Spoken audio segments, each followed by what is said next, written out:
दोस्तों, हमारा ज्यादा अच्छा बनना ही हमारे लिए बुरा साबित होता है। जो भी इंसान जितना अच्छा बनता है या जितना अच्छा होता है, वह उतना ही दुखी रहता है। आखिर हमको एक अच्छा इंसान क्यों नहीं बनना चाहिए? इसी विषय पर आज हम आपको महात्मा बुद्ध की एक कहानी सुनाने वाले हैं, जिससे आपको पता चलेगा कि हमको एक अच्छा इंसान क्यों नहीं बनना चाहिए। नमस्कार दोस्तों, तो शुरू करते हैं। घने जंगलों के बीच बसे गांव में रहने वाला सबल नाम का एक युवक अपनी अच्छाई और सीधेपन की वजह से बहुत ही परेशान था। एक दिन सबल एक बौद्ध गुरु के पास आता है और कहता है, गुरुवर, मैं एक बहुत ही सीधा और अच्छा व्यक्ति हूँ। इतना सीधा कि शायद ही आपने आज से पहले मुझसे सीधा व्यक्ति देखा होगा। मैं हमेशा ही सबकी मदद करने की कोशिश करता हूँ, सबको खुश रखने की कोशिश करता हूँ, लेकिन सब मेरा फायदा उठाते हैं, मेरा मजाक बनाते हैं और कोई भी मुझे गंभीरता से नहीं लेता।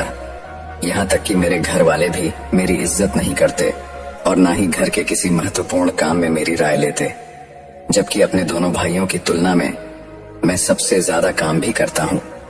घर वालों की बात भी मानता हूँ, माँ बाप की सेवा भी करता हूँ और घर के सभी लोगों को खुश रखने की कोशिश भी करता हूँ, लेकिन मेरी भावनाओं को कोई भी नहीं समझता।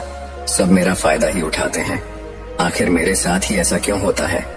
सबल की पूरी बात ध्यान से सुनने के बाद बौद्ध गुरु बोले, किसने कहा कि तुम एक सीधे और अच्छे व्यक्ति हो?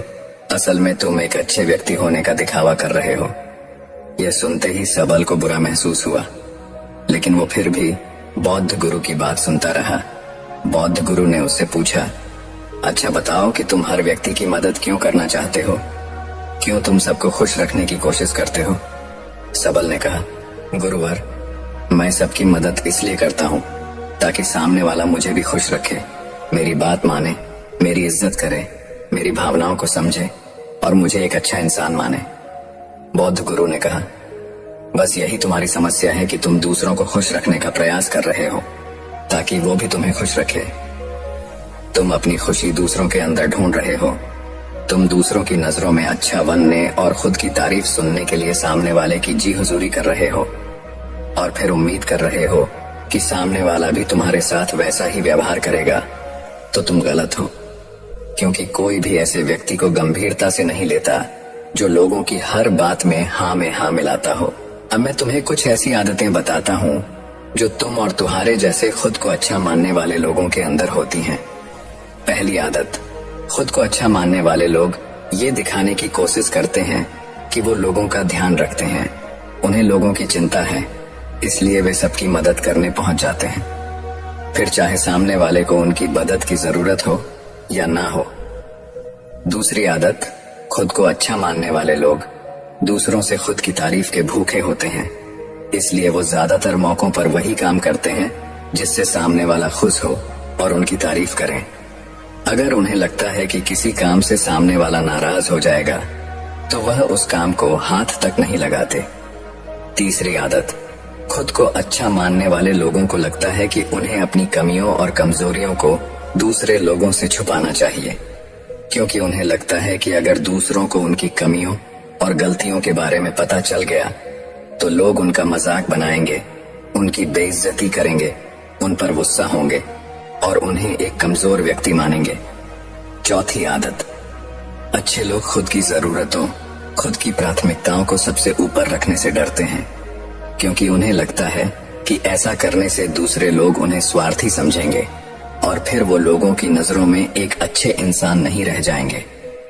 पांचवी आदत, खुद को अच्छा समझने वाले लोग मानते हैं कि वो केवल तभी खुश रह सकते हैं जब उनके आसपास का हर इंसान खुश रहे, इसलिए वो अपने आसपास के हर व्यक्ति को खुश रखने की कोशिश करते हैं।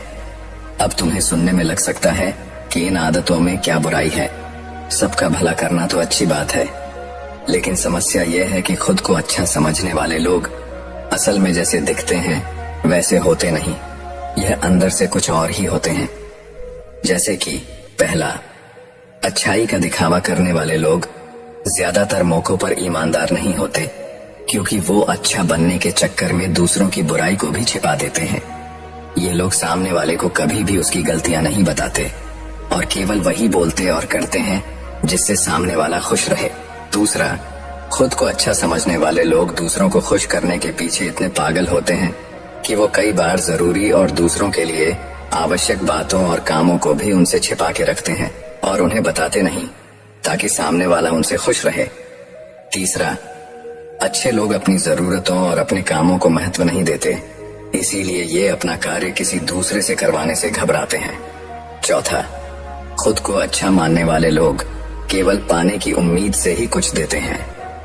ये इस बात का दिखावा तो करते हैं कि ये दूसरों की मदद करना चाहते हैं, लेकिन ये मदद सिर्फ इसीलिए करते हैं ताकि सामने वाला इनकी तारीफ करे, इन्हें अच्छा इंसान समझे और जरूरत पड़ने पर इनकी भी मदद करे। लेकिन अगर इन्हें मदद के बदले मदद नहीं मिलती तो ये गुस्सा हो जाते हैं, सामने वाले से अंदर ही अंदर नफरत करने लगते हैं और उससे बदला लेने का मौका खोजने लगते हैं। पांचवा, खुद को अच्छा दिखाने वाले लोग दूसरों को ना नहीं बोल पाते, उन्हें मना नहीं कर पाते और दूसरों के काम करने के चक्कर में यह अपने और अपने परिवार के जरूरी कामों को भी पूरा नहीं कर पाते। छठा, अच्छे लोगों को लगता है कि सभी उन्हें पसंद करें, सभी इनसे प्यार करें, जिससे दूसरे लोगों को इनका दोस्त बनने या इनके साथ संबंध रखने में दिक्कत होती है, क्योंकि ये हर किसी का सबसे पसंदीदा इंसान बनना चाहते हैं।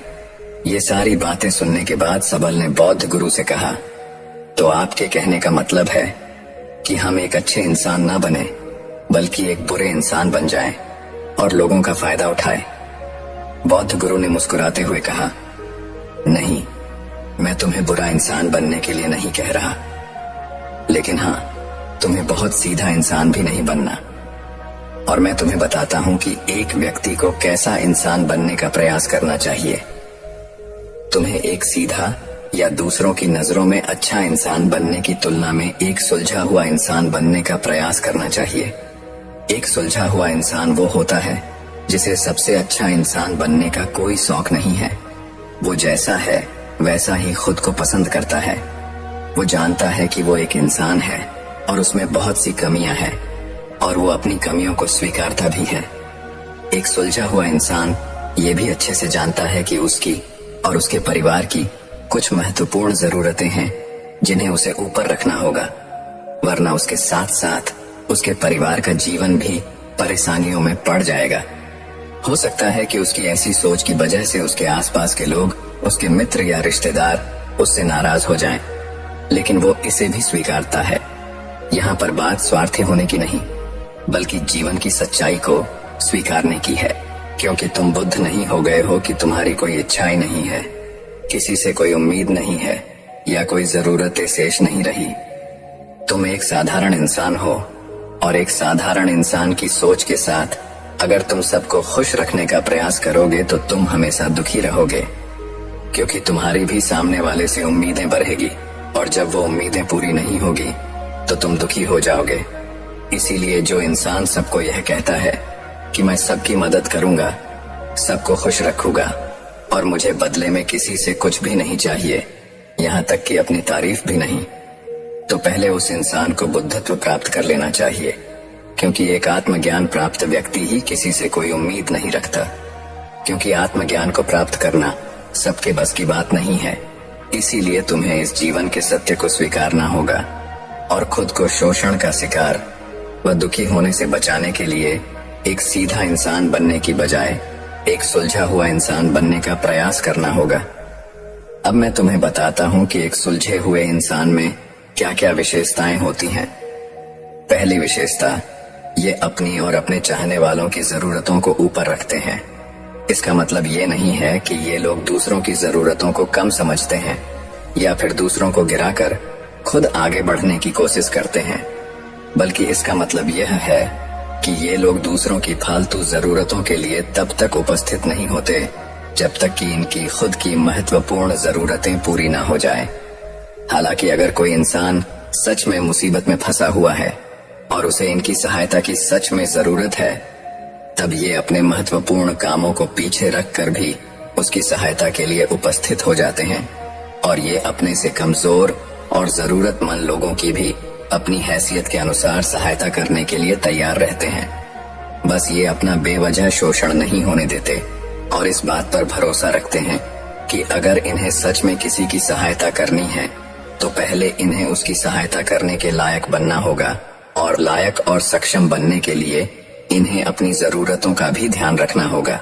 क्योंकि अगर एक इंसान खुद ही बहुत ज्यादा बीमार है तो फिर वो दूसरे बीमार व्यक्ति की सेवा कैसे कर सकता है। एक सुलझा हुआ इंसान इस बात को मानता है कि हर इंसान की अपनी कुछ जरूरतें और इच्छाएं होती हैं जिसका उसे ध्यान रखना चाहिए। लेकिन खुद को अच्छा दिखाने वाला इंसान हमेशा ये दिखाने की कोशिश करता है कि उसकी अपनी कोई जरूरतें या इच्छाएं नहीं हैं। स्विंगल ही वो हमेशा दुखी रहता है। दूसरी विशेषता, एक सुलझा हुआ इंसान इस बात को अच्छे से जानता है कि वो अपने आसपास के हर इंसान को खुश नहीं रख सकता, इसलिए वो केवल उस इंसान को खुश रखने का प्रयास करता है जो उसके लिए मायने रखते हैं, जो सच में उससे प्यार करते हैं, उसकी परवाह करते हैं।